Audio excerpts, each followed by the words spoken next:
Bonjour, chers amis, car je n'ai que des amis ici, j'en connais depuis longtemps un bon nombre. Et donc, il me revient d'ouvrir cette 15e session de nos rencontres de droit rural. Les tragiques événements de la semaine dernière n'ont pas atteint, tant s'en faut, vous le comprendrez, notre volonté de poursuivre nos activités, nos travaux, nos réflexions.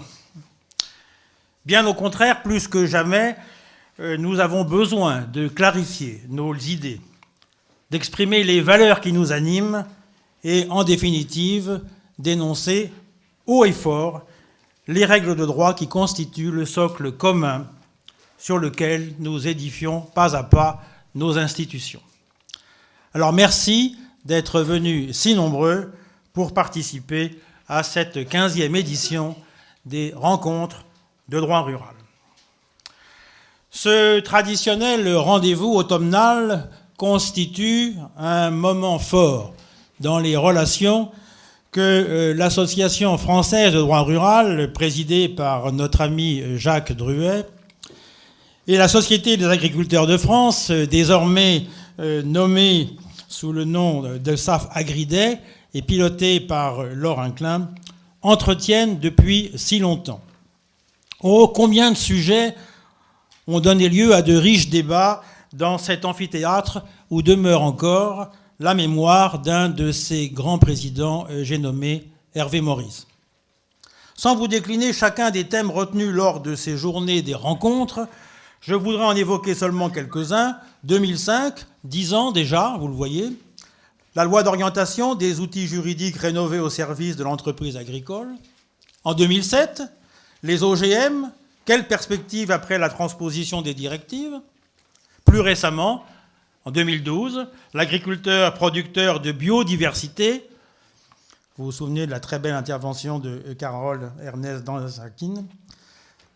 2013, l'évolution des droits à produire à la lumière de la réforme de la PAC. Et enfin, l'année dernière, loi d'avenir et régionalisation. Quels impacts sur l'entreprise agricole?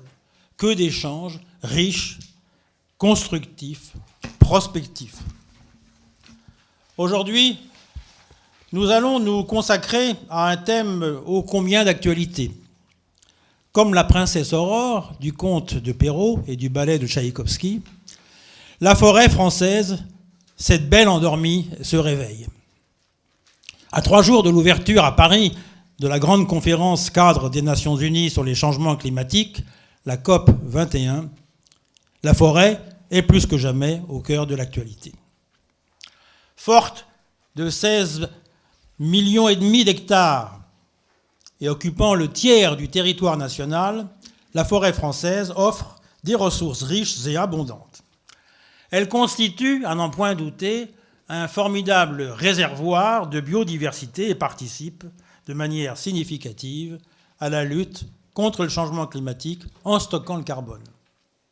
À l'occasion d'un récent colloque tenu il y a quelques semaines au Palais d'Iéna sur le thème « Filière bois et changement climatique, investir pour l'avenir », les débats au sein de l'hémicycle du Conseil économique, social et environnemental ont permis de rappeler que dans la lutte contre le dérèglement climatique, comme dans la nécessité d'engager nos sociétés vers une économie carbone, la filière française forêt-bois, qui compense 20% des émissions nationales de CO2, a un rôle de tout premier plan à jouer.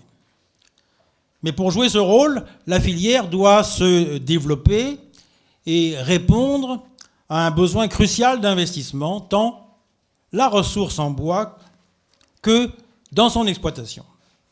Et comme l'a rappelé Madame Sylvie Alexandre, déléguée interministérielle à la forêt et au bois, au cours des débats que je viens d'énoncer, il faut renouer, je la cite, avec l'investissement en remettant en gestion des forêts qui ne le sont pas.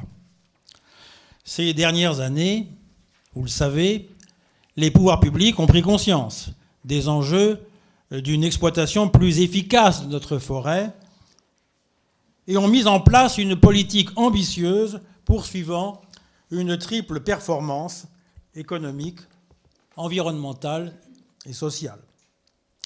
Les deux grandes lois agricoles, celle du 27 juillet 2010, dite de modernisation de l'agriculture et de la pêche, qui a voulu inscrire la forêt dans un développement durable des territoires, et surtout celle du 13 octobre 2014, d'avenir pour l'agriculture, l'alimentation et la forêt, qui revisite le code forestier et crée un instrument important qu'est le groupement d'intérêt économique et environnemental forestier, ont cherché à traduire cette volonté dans les textes.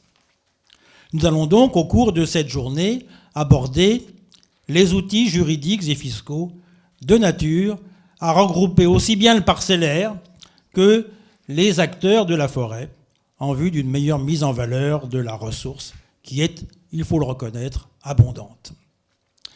Mais les nouveaux outils juridiques offerts aux acteurs de la forêt, que celles-ci soient publiques ou privées, suffiront-elles à redynamiser la filière bois et forêt et permettront-ils d'atteindre les objectifs que le législateur s'est fixés ? À toutes ces questions, nos travaux d'aujourd'hui vont certainement apporter des réponses. Pour ma part, je n'en doute pas.